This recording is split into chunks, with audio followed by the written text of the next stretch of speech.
Hello dear students, welcome to my YouTube channel Physics Photon.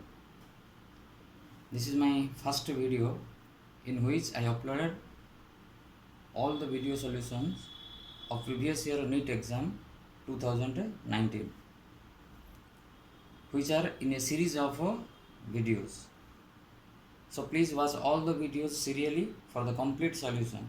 This will be very helpful for your upcoming NEET exam, and also all the best to all of you for your upcoming NEET exam.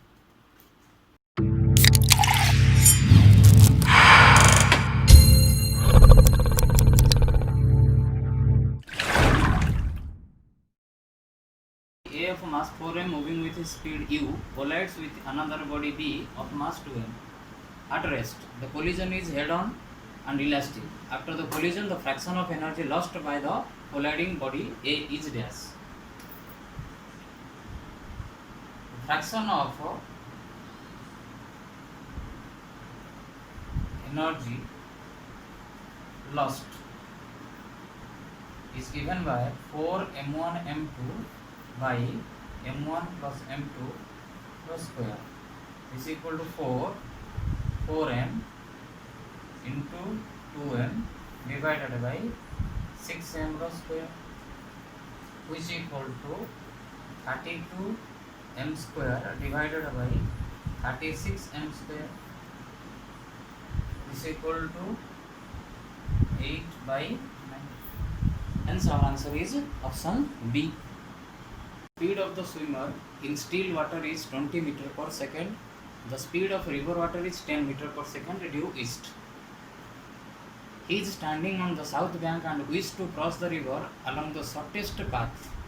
The angle at which he should make his strokes with respect to north is dash.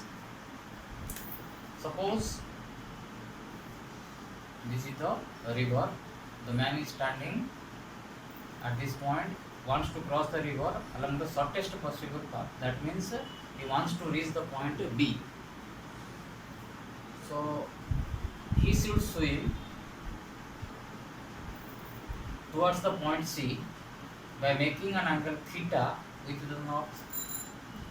And it is given that the speed of swimmer with respect to water is 20 meter per second, and the speed of river water is 10 meter per second. So therefore sin theta equal to BC divided by AC,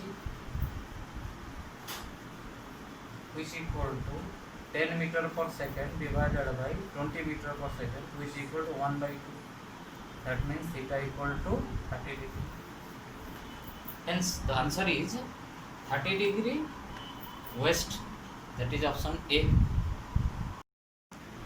So our next question is, a mass M is attached to a thin wire and wheeled in a vertical circle. The wire is most likely to break when? Options are: the mass is at the highest point, the wire is horizontal, the mass is at lowest point, inclined at an angle 60 degree from vertical. We will check the four options.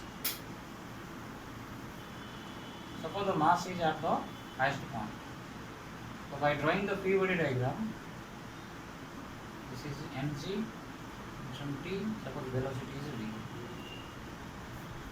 So here t plus mg equal to mv square by L. Suppose L is the length of the string.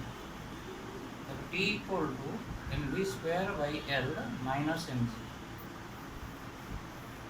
which is minimum. This is option A. The tension is minimum at the highest point. Next, suppose the rod is horizontal. At this case, the weight mg, tension T, velocity v. For this, we can write the equation T equal to mv square by L. Next, option C. Just we are checking it out where the tension will be minimum. Weight mg, tension T, velocity is V. T minus mg equal to necessary centripetal force mv square by L. Here T equal to mg plus mv square by L, which is the maximum tension.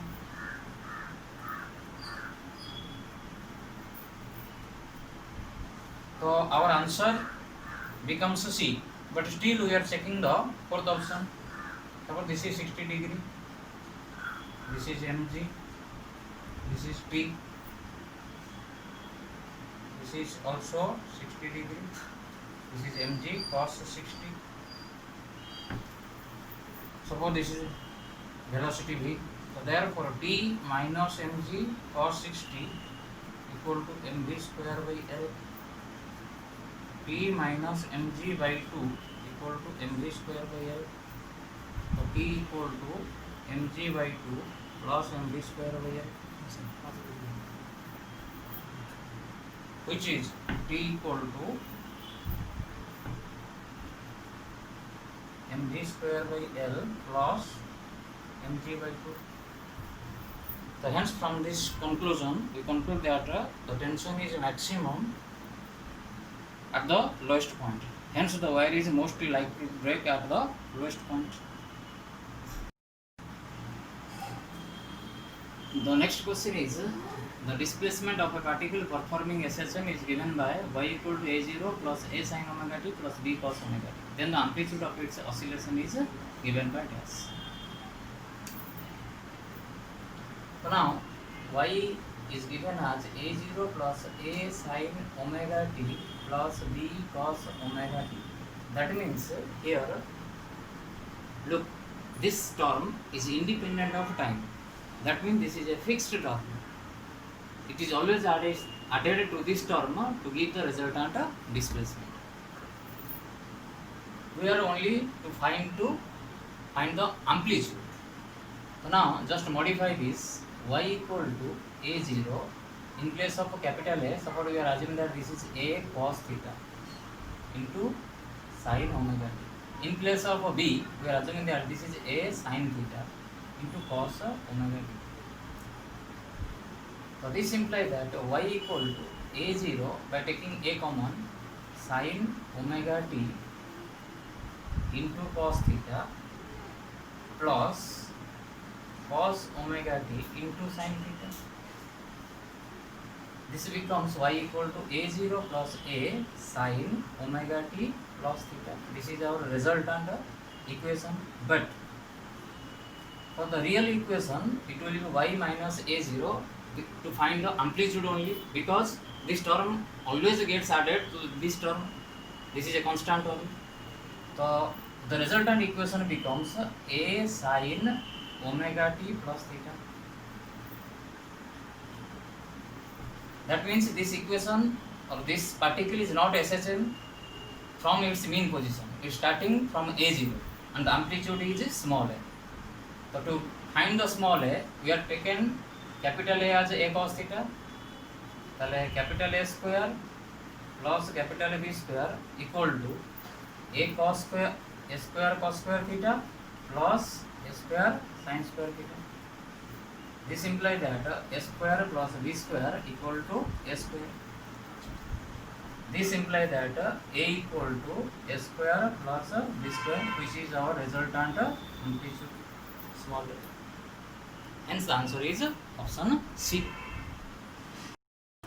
Our next question is, a 800 ton coil of effective area 0.05 meter square is kept perpendicular to a magnetic field 5 into 10 to the power minus 5 Tesla. When the plane of the coil is rotated by 90 degree around any of its coplanar axis in 0.1 second, the EMF induced in the coil will be dash.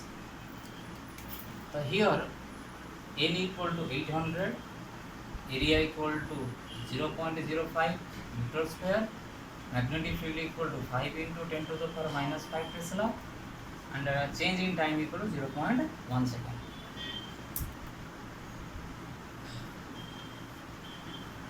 Initial position of the coil is perpendicular to the magnetic field.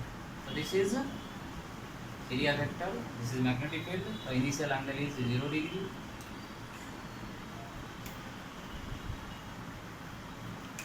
This is the final position of the coil. This is the area vector. Hence the angle is 90 degree. So according to Faraday's law, EMF equal to minus delta phi by delta t, which is equal to minus phi final minus phi initial divided by delta t. This implies that E equal to minus phi final means NBA cos 90 minus NBA cos 0. Initial angle is 0, final angle is 90 divided by delta t. So this becomes minus, this is 0, minus NBA divided by delta t, which is equal to NBA by delta t. Putting the above values of N, B, A and delta t, the EMF is coming 0.02 volt in this formula. Hence the answer is option D.